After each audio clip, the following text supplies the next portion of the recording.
ដោយសាររដូវនេះរដូវទឹកលិចចឹងម្នាក់គេនាំគ្នាទៅលេងព្រៃរនាមលិចទឹកហើយខាងពួកខ្ញុំហ្នឹងក៏ខ្ញុំទៅលេងព្រៃរនាមលិចទឹកដែរហើយចង់ដឹងថាពួកខ្ញុំហ្នឹងទៅព្រៃរនាមលិចទឹកហ្នឹងទៅរកសត្វស្អីខ្លះទៅរកបានស្អីខ្លះជួបសត្វស្អីខ្លះបងប្អូនអាចមើលវីដេអូនេះលេងកម្សាន្តអារម្មណ៍បាន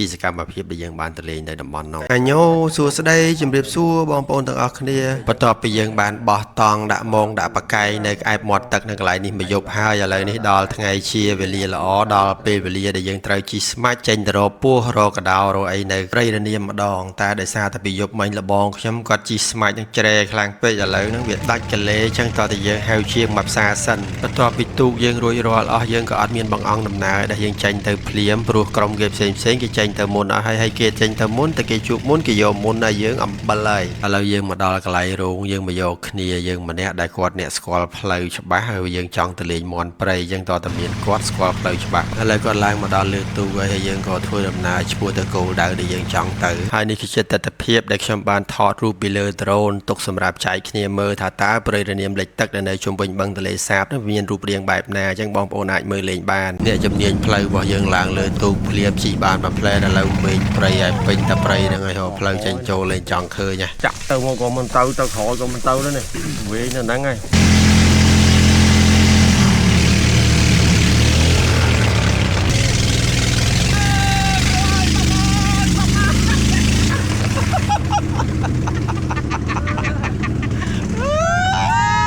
យើងចេញពីព្រៃអានាមដែលវែងមិនដឹងមកហើយឥឡូវយើងថាឈប់ទៅរមមន់ណាយើងទៅរមើលពស់រមើលកដោម្ដងឥឡូវជួបកូនកដោមួយខ្ញុំសាក់ទឹកដៃបន្តិចសិន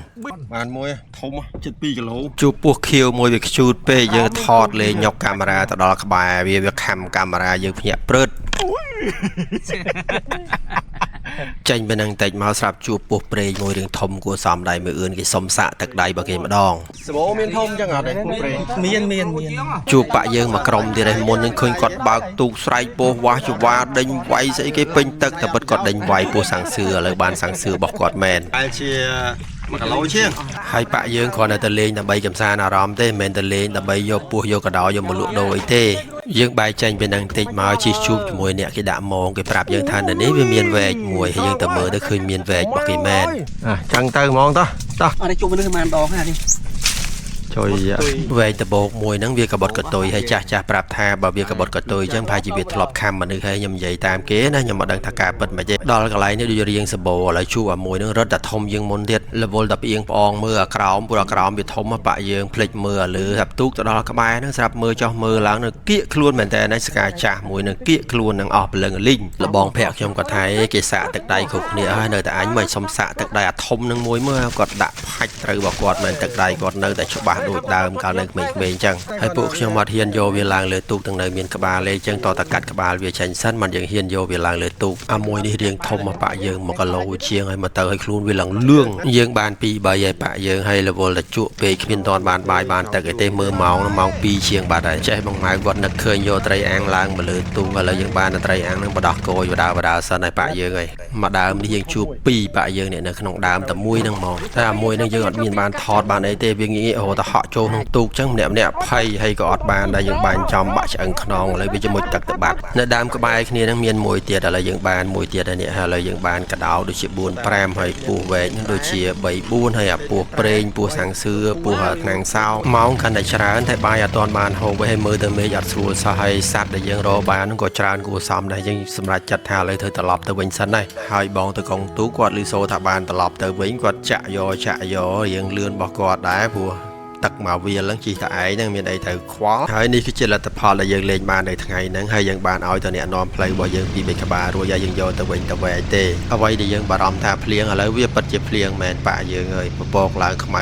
ខ្យល់កាន់តែខ្លាំងភ្លៀងកាន់តែខ្លាំងយើងជីកមកឥឡូវទឹកសាច់សើមខ្លួនសើមឲ្យវ៉ាន់សើមអីខ្ទេចខ្ទីអស់មេឃនេះពិតជាសាំមែនគ្រាន់តែយើងមកដល់កន្លែងគោកភ្លៀងឥឡូវមេឃក៏វារាំងដែរតែយើងសើមឲ្យវ៉ាន់អស់បាត់ហើយនៅមិន យើងមកដល់គោកហើយរៀបឲ្យបានដាក់ឡានអស់ក៏មករកកន្លែងបោះតង់សម្រាប់នៅកន្លែងហ្នឹងមកយប់ទៀតឥឡូវយើងរកកន្លែងបានហើយយើងអត់ចង់សម្រាប់នៅកន្លែងយប់មិញទេយើងផ្លាស់ប្ដូរកន្លែងមកដល់កន្លែងនេះហើយនេះបន្ទាប់ពីសម្រាប់ចាត់ថាបោះតង់នៅកន្លែងហ្នឹងហើយយើងក៏អត់មានបង្អង់ពេលទេទៀតដែរយកតង់យកឲ្យវាយវ៉ាន់យកមករៀបចំបោះតង់រៀបចំធ្វើបាយធ្វើទឹកហូបចុកព្រោះតាំងពីថ្ងៃមកទល់ឥឡូវយើងអត់ទាន់បានហូបបាយទេបងអឿនគាត់ទៅកាប់មែកឈើមួយធ្វើចតុលទុកពយួរជាមួយនឹងកាមែលដាំបាយហូបហើយក៏លាងកងម៉ៅគាត់ប្រកាត់ភ្លើងឥឡូវភ្លើងចាក់ក៏ឆេះដែរហើយយើងក៏ដាក់ដាំបាយថ្ងៃមិញហ្នឹងថាមិនឃ្លានទេតែឥឡូវចាប់ដើមញ័រដៃញ័រជើងហើយប៉ាក់យើងហើយទស្សនភាពកន្លែងដែលយើងបោះតង់នៅថ្ងៃនេះស្អាតមែនតើដោយសារតែវាមានថ្ងៃលិចហើយកន្លែងហ្នឹងទឹកវាថ្លាដល់ពេលយើងវាឆ្លោះជាមួយនឹងទឹកហ្នឹងវាឃើញពណ៌ដូចពណ៌មាសចឹងហើយបងម៉ៅគាត់កំពុងអាដាមធ្វើចក្រានមួយទៀតដើម្បីទុកធ្វើម្ហូបឲ្យវាទាន់សភាពការយើងកំពុងសម្អាតកដោដែលយើងបានថ្ងៃមិញហើយយើងបានថ្ងៃមិញតិចទេកដោវល់រត់ទៅពោះហើយខ្ញុំក៏ឆ្លៀតមកតម្លើងប៉ាអ៊ីដើម្បីសម្រាកយប់ហ្នឹងខ្ញុំត្រូវសម្រាកលើប៉ាអ៊ីហើយខ្ញុំយកអាប្រដាប់ក្រាលទៅក្រាលមកតង់ទៀតឥឡូវនេះយើងដាក់ដាំទឹកងាលបានស្រស់ពោះ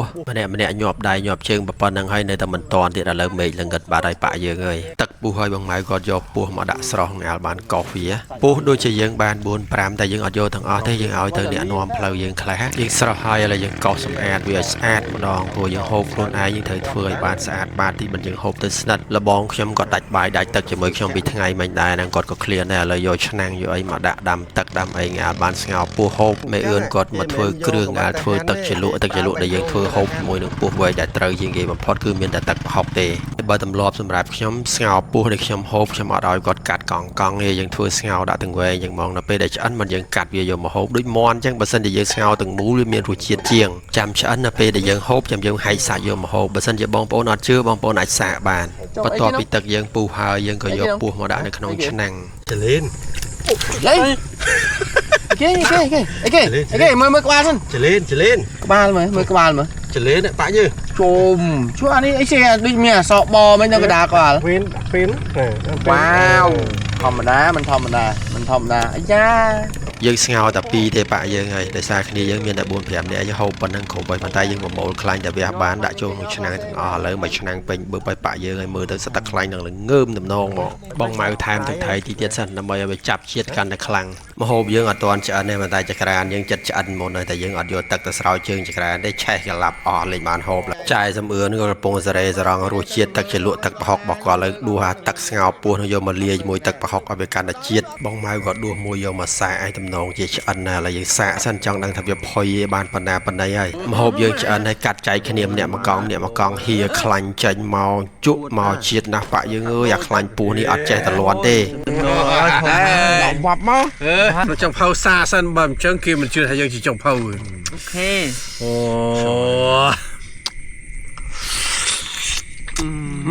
ជុះឲ្យមកម៉ាក់ងាញ់ខ្លាញ់ចូលមកអូចង់ភៅ